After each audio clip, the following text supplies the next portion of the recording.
చరిత్ర ఎవరి కోసమో కాదు, నా కోసం నేనే.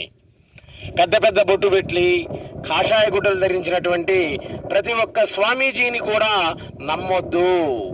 కొన్ని ఆశ్రమాల వెనక కొన్ని ఆందోళనకరమైన విషయాలు జరుగుతున్నాయి. కాబట్టి మన అనాథ పిల్లలను కానీ వృద్ధులను కానీ ఆశ్రమాలలో చేర్చేటప్పుడు పూర్వాపరాలు విచారించి చేర్చండి అని సద్గురు సుబ్రహ్మణ్యం గారు ఎప్పుడో వివరించి చెప్పారు. వైవిధ్యతే అందం. చూడండి ఏం చెబుతున్నాడు, వైవిధ్యతే అందం. అటు ఆధ్యాత్మికంలోను ఇటు సంసారంలోనూ బ్యాలెన్స్గా ఉండడం నేర్పుతాడు సద్గురు సుబ్రహ్మణ్యం గారు. వారి బోధనలన్నీ కూడా అదే విధంగా ఉంటాయి. సంసారి ఎదుట పడితే వీడురహ సంసారి అనాలి. ఎవరు? సంసారం చేసేటువంటి వాడు. సన్యాసిని చూసి సన్యాసి వీడురా సన్యాసి అని మెచ్చుకోవాలి. తెలివైనటువంటి విద్యార్థిని చూసి తెలివైనటువంటి వాడు వీడు ఇంటెలిజెంట్ అని వాడు మెచ్చుకోవాలి అని చెప్తారు గురువు గారు. అంతేగాని సంసారుల వద్ద సన్యాసి లక్షణాలతో, సన్యాసుల వద్ద సంసార లక్షణాలతో బేజారు కలిగించకూడదు అని అంటారు గురువు గారు.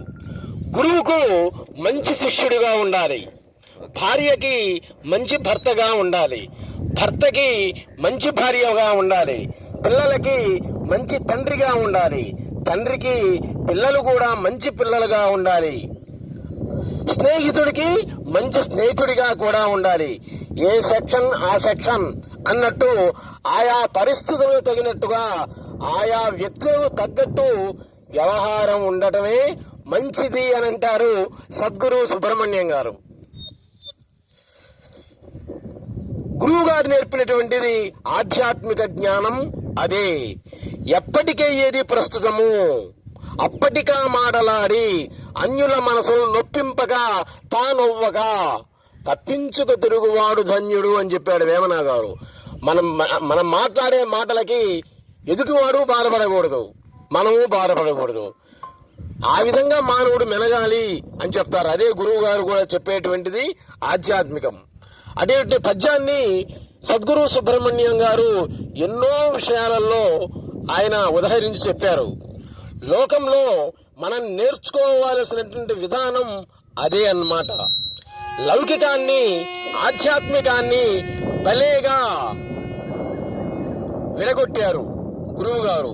ఎలా అంటే చూడండి, నీ లోపల ఉన్నది మొత్తం కూడా ఆధ్యాత్మికమే, నీ వెలుపల ఉన్నదంతా కూడా లౌకికమే అని అంటారు గురువు గారు.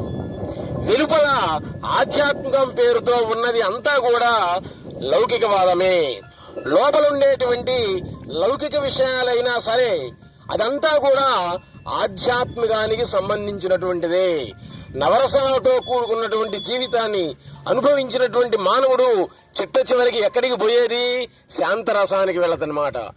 నదులన్నీ కూడా ఎలా సముద్రాల్లో కలిసిపోతాయో ఆ విధంగా మానవుడు జీవితం మొత్తం అనుభవించి ఒడుగుతొడుగులన్నీ కూడా అనుభవించి చిట్ట చివరికి ఎక్కడికి వెళ్తారంటే ఆధ్యాత్మిక జ్ఞానానికి తప్పనిసరిగా వెళ్లాల్సిందే అని అంటారు గురువు గారు. లోపల ఉండేదంటే కూడా లౌకిక విషయాలైనా గాని అది మొత్తం కూడా ఆధ్యాత్మికమే. ఈ ఒక్క సూత్రం చాలు మానవుడు జీవించడానికి అంటారు. తానెవరో తెలుసుకోవటానికి ఆ ఒక్కటి చాలు. లోపల ఉండేటువంటి సంసారి కూడా సన్యాసి అవుతాడు, వెలుపల ఉండేటువంటి సన్యాసి కూడా సంసారే అవుతాడు. వెలికి కూడా సరి అయినటువంటి నిర్వచనం ఏంటో చెప్పుకుని ఈ వ్యాసాన్ని మనం ఇంతటితో ముగిద్దాం. నేను అంటే అహం, అహం అంటే నేను అనేటువంటి దానికి మాత్రమే ప్రాధాన్యత ఇచ్చేటువంటి వాడు లోపల ఉన్నటువంటి వాడు. అదే లో గుహ అని చెప్తారు సద్గురు సుబ్రహ్మణ్యం గారు. లో గుహలో ఉండేటువంటి వాడు మాత్రమే నేను అనేటువంటి దానికి ప్రాధాన్యత ఇస్తారు. పేరు శాశ్వతం అనేటువంటిది కాదు, కానీ నేను అనేటువంటిది మాత్రం శాశ్వతం. అందుకే జిల్లెలమూడి అమ్మవారు నేను, నేనైన నేను, అన్ని నేనులు నేనే అని ఉంటుంది ఆమె. నేనుని మరిచిపోయి ఇతరానికి ప్రాధాన్యత ఇచ్చేటువంటి వాడు వెలుపల ఉన్నటువంటి వాడు. చూడండి ఏం చెప్పాడు, లోపల ఉన్నటువంటి ప్రాధాన్యత ఇచ్చేటువంటి వాడు వేరు, వెలుపల బాహ్య విషయాలకు ప్రాధాన్యత ఇచ్చేటువంటి వాళ్ళు వేరు. నేను అనేటువంటి దాన్ని మర్చిపోయి ఇతరానికి ప్రాధాన్యత ఇచ్చేటువంటి వాడు ఎవరు అంటే వెలుపల ఉండేటువంటి వాడు. కుండను చూడడం బాహ్య దృష్టి, మట్టితో కూడిందే కదా కుండ. ఆ కుండను చూడడం అనేటువంటిది బాహ్య దృష్టి, కుండను కుండగా చూడటం బాహ్య దృష్టి. కానీ మట్టి చూడటం అనేటువంటిది లో దృష్టి, పైనగా శారీరకమైనటువంటి సౌందర్యాన్ని చూడడం బాహ్య దృష్టి. అంతర్గతంగా ఉండేటువంటి కరుణ, జాలి ఇటువంటి వాటిని చూడటం అనేటువంటిది లో దృష్టి అనేటువంటిది. కాబట్టి ఏకకాలంలో అటువంటి అంతర్దృష్టి కలిగి శిష్యులను అనుగ్రహించేటువంటి నిమిత్తమై బాహ్య దృష్టిని కూడా కలిగి సదా అర్ధనిమీలిత నేత్రాలతో అలరారేటువంటి నా గురువు సద్గురు సుబ్రహ్మణ్యం వాళ్ళ పాద పద్మాలకి నమస్కరిస్తూ ఉన్నాను. దేవుడికి విడిగా నాకు ఉనికి అనేటువంటిది లేనే లేదు. నేను పరిపూర్ణుడను అని జీవుడు గ్రహించేంత వరకు జీవుడు పడేటువంటి తపనే అదే ఆధ్యాత్మికం అయింది. జీవుని తపనే తపస్సుగా మారింది. చూడండి ఏం చెప్తున్నాడు, తపస్సు చేయటువంటి తపన పట్టమే తపస్సు అవుతుంది. ఈ భూమి మీద అవతరించి అనుగ్రహిస్తూ ఉంటుంది ఆ దేవుని యొక్క శక్తి అనేక రూపాలతోటి. అందులో ఒక రూపమే సద్గురు సుబ్రహ్మణ్యం గారు అత్యాశ్రమి. అమృతపానం చేసిన తక్షణమే అమృతుడైనట్లు ఈ దివ్య గ్రంథాన్ని చదివినటువంటి తక్షణమే పరిపూర్ణమైన అనుభవం కలుగుతుంది అనేటువంటిది తథ్యం. ఈయన అత్యాశ్రమి. అత్యాశ్రమి అంటే బయటికి మామూలుగా కనిపిస్తూ ఉంటారు, మామూలు సామాన్య మానవుల్లాగా. కానీ లోపల మాత్రం జాలి, దయ, కరుణ, తపశక్తి, ఆధ్యాత్మిక శక్తి, మంత్రబలం, దైవశక్తి కలిగినటువంటి వాడు.